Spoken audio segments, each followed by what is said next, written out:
again, meditation is concentration, but it's also facilitated by relaxation. And when we talk about relaxation, a lot of relaxation is performed with a series of gestures that starts with the physical body. And that is what we talk about the posture of meditation, the alignment of meditation. So in this DVD, we're going to teach you some of the techniques on how to create proper alignment so you have the proper energy flow through your body. So that way you can sit for long periods of time. Whatever technique, whatever posture you decide. So it could be sitting here in full lotus like I'm sitting. It could be on a chair. It could be standing. It could be moving around. Again, still even when you're moving around, you want to carry your body in proper alignment. So that way the physical tension is at a minimum within your body. Remember, this head that we have on top of our neck is 10 pounds. 10 pounds.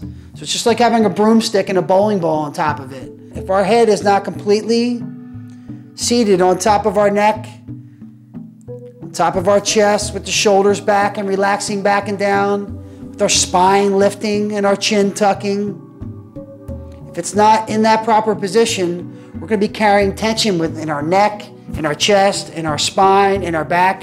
So putting yourself in proper alignment, proper position, it's going to really help to aid to relax the physical body and put us in a proper position and posture for meditation. So in the posture of meditation, again, it comes in a variety of different flavors and looks differently to a lot of different people. You're going to have to do what works best for you. So for me, I like the lotus position. This allows me to keep my sits bones, which are the two bones at the bottom of your glutes, grounded into the yoga mat. And then from there, I have the rest of my body I can start to put into proper alignment. And what that means is not tilting left or right or front or back. It's extending from the waist, so extending the spine.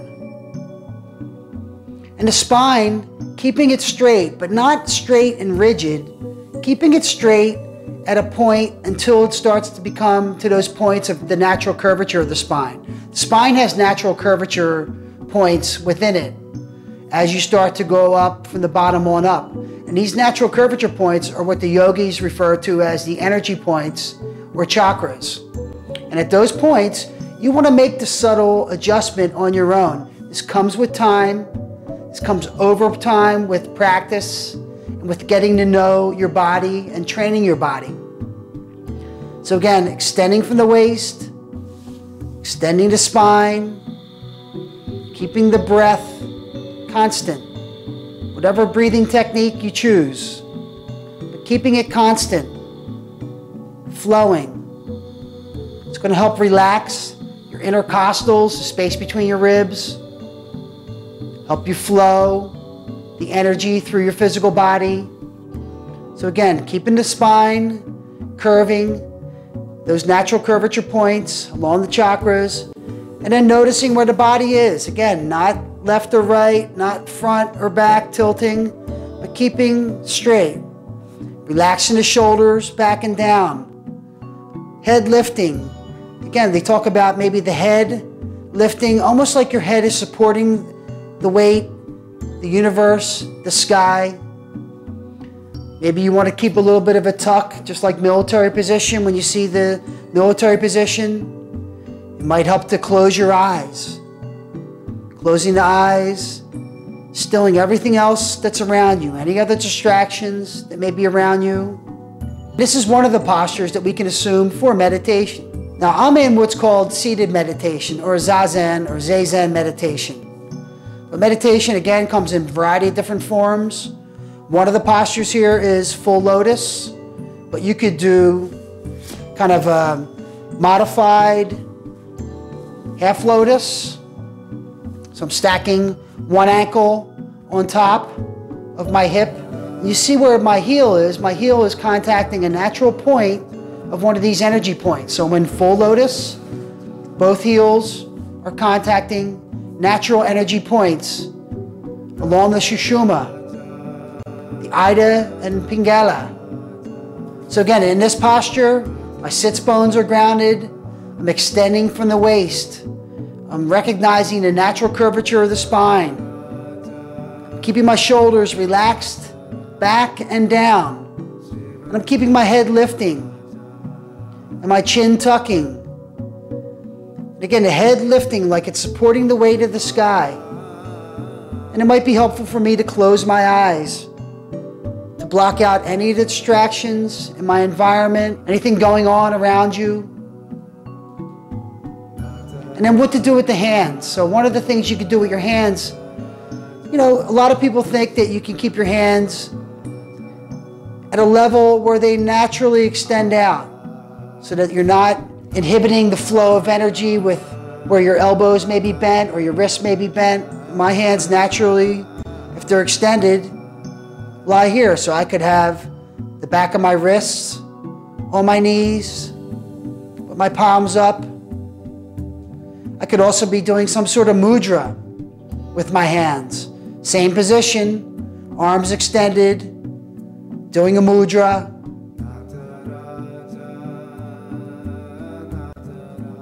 I could be having my hands just cupped, contacting my abdominal region, my tendon, the hara.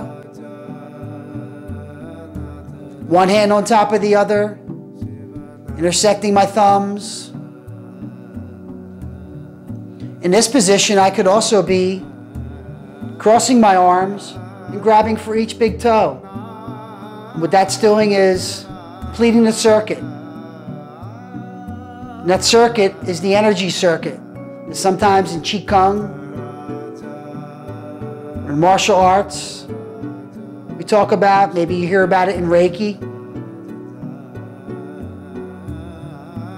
So again, wherever your physical posture is, even if you want to just kind of, if this helps to keep your shoulders back and down by having your palms into the mat, sometimes it helps to, if you're in this position, to lift up a little bit first, really extend, and then to help get your alignment.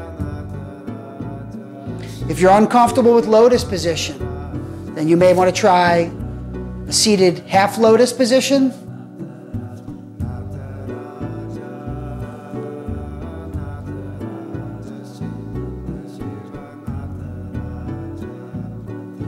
You could try hero's pose.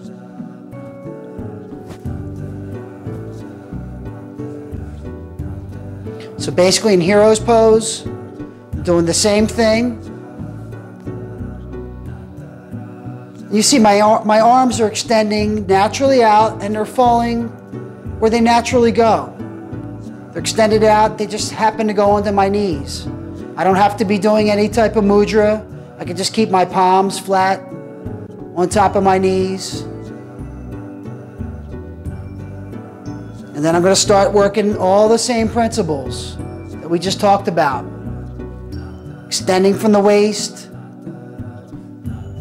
recognizing those natural curvature points in the spine, shoulders back and down, head lifting, a chin tucking. So again, that head supporting the weight of the sky. Paying attention to my breath. Maybe even bringing a little bit of tension into the lower abdomen, the tendon or the hara.